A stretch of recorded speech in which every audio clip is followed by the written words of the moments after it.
Olá você, tudo bem? Hoje é muito comum em transfusões se utilizar apenas hemocomponentes e não sangues totais. Você sabe o que é aférese, hemaférese ou plasmaférese? Eu sou o professor Billy Paul do canal de Ciências Biológicas e Autodesenvolvimento e após a vinheta vamos analisar como são feitas as transfusões especialmente para você. Vamos lá?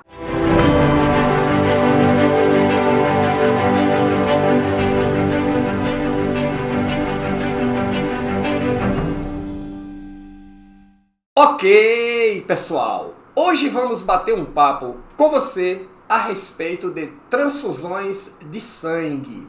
Como são feitas, como ocorrem as transfusões sanguíneas na atualidade. Primeira coisa importante é saber o que significa uma operação transfusional. É um ato médico de transferir um sangue ou hemocomponentes de um doador para um receptor. Hoje é muito comum não a transferência de sangues totais, que ocorre em situações extremamente emergenciais, mas a transfusão de hemocomponentes, transfusão apenas de hemácias, transfusão apenas de plaquetas, transfusão apenas plasmáticas, e é isso que denominamos de hemocomponentes, beleza? Ora, finalidade de um processo de transfusão. Primeiro, restaurar o volume sanguíneo corporal, isso quando o indivíduo perde muito sangue, mais especificamente superior a 25%. Em que situações isso acontece, professor? Ora, acidentes. O indivíduo sofreu um acidente numa rodovia, né? Teve uma hemorragia gravíssima, perdeu muito sangue, chegou no hospital com um quadro sanguíneo muito baixo, pressão arterial muito baixa, perdeu mais de 25% do sangue, então é feita uma transfusão. Nesse caso, transfusão de sangues totais para restaurar o volume sanguíneo corporal. Corrigir problemas de coagulação nas transfusões plaquetárias. Tá? Nesse caso, eu tenho uma transfusão de apenas um hemocomponente. Ou aumentar a capacidade de oxigenação tecidual. Oxigênio é transportado por hemácias, é transportado por eritrócitos. O indivíduo chega com um quadro de anemia extremamente aguda. É preciso repor essas hemácias, repor esses glóbulos vermelhos. Beleza? Então, nesse caso, você tem uma transfusão também de um hemocomponente, mais especificamente os eritrócitos.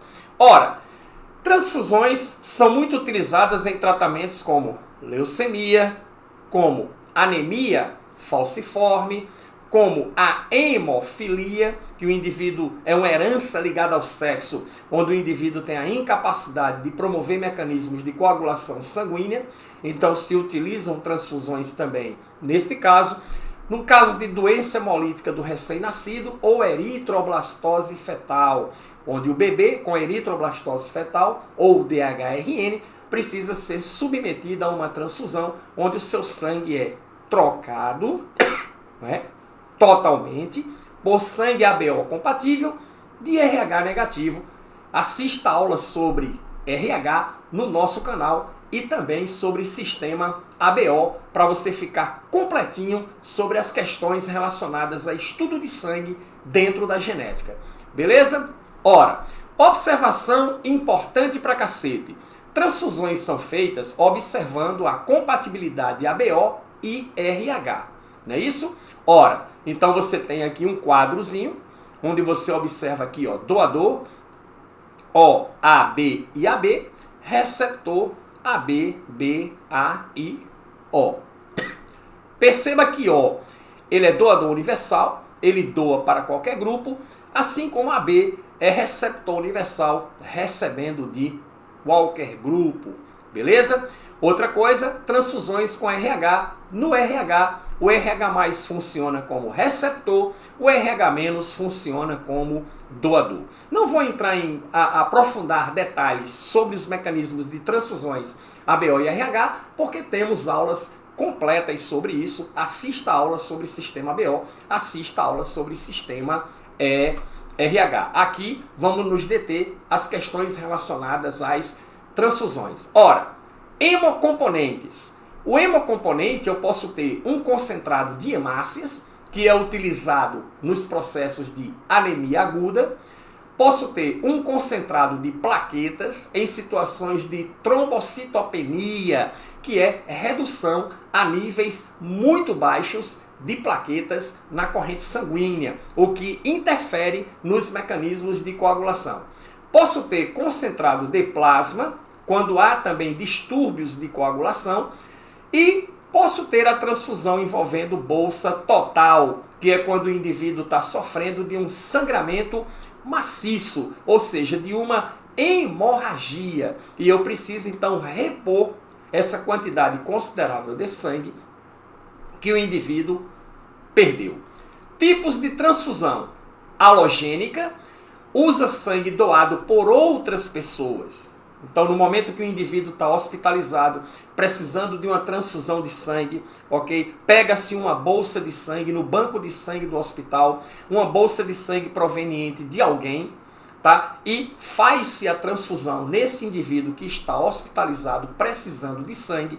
Eu tenho aí uma transfusão halogênica. Mas a transfusão também pode ser autóloga, onde você usa sangue do próprio paciente, que é coletado, por exemplo, antes de uma cirurgia. O indivíduo está com uma cirurgia marcada para daqui a 6 meses. Nesse período aí, ele retira periodicamente sangue, estoca esse sangue para ser usado na sua cirurgia, ok? É o processo transfusional mais seguro, porque é do indivíduo para o próprio indivíduo, beleza? Outras situações previstas em transfusões. Observação IPC: nas transfusões de sangue, em princípio, são usados apenas os componentes necessários do sangue. Hoje é a prática comum. E aí, baseado nisso, tipos específicos. Você tem a aférese, que consiste na separação dos componentes do sangue por centrifugação. Por exemplo, a retirada de plaquetas, porque você quer fazer uma operação transfusional envolvendo apenas as plaquetas. Então você retira as plaquetas para realizar a transfusão. Então, nesse caso, você está se utilizando de um processo chamado de aférese. Mas podemos ter também a hemaférese, que é a retirada de componentes nocivos do sangue, excessos de elementos figurados, por exemplo, que estão excessivamente alocados na corrente sanguínea. A plasmaférese, filtração do sangue, retirando do plasma substâncias responsáveis pela continuidade de uma doença, como, por exemplo, anticorpos indesejáveis que foram induzidos à sua produção por qualquer razão, por qualquer contato específico com um antígeno. Beleza? Então esses são os tipos específicos de transfusões sanguíneas que nós efetivamos. E aí, importante sobre esse processo de terapia transfusional. Olha só, não há indicação para uso de bolsa de sangue total na terapia transfusional.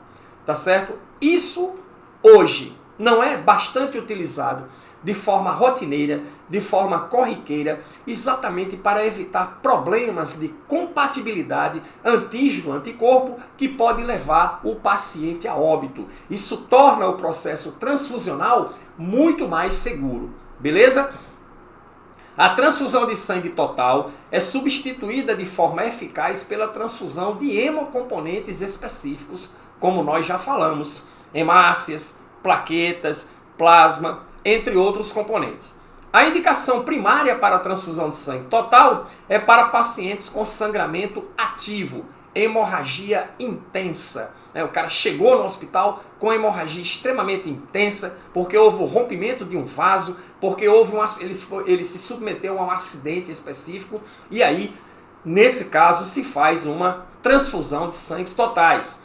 A transfusão total será usada caso o paciente tenha perdido mais que 25% do seu volume sanguíneo total e que possa desenvolver choque hemorrágico. E por último, o sangue total restaura a capacidade de transporte de oxigênio e também promove a expansão do volume sanguíneo. Você sabe que a volemia plasmática do sangue é o que garante a manutenção e estabilidade da pressão arterial.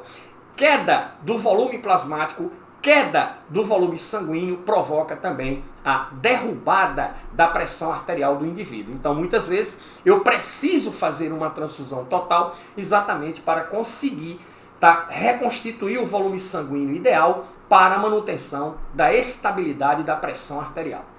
Beleza, galera? Aulinha curta, sucinta, didática, para que você conheça detalhes a respeito das transfusões. Se inscreva no canal, ative as notificações, vá na descrição do vídeo, pegue o material, tá certo? Desta aula, para que você possa ter o seu conteúdo resumo. E nos encontramos na próxima.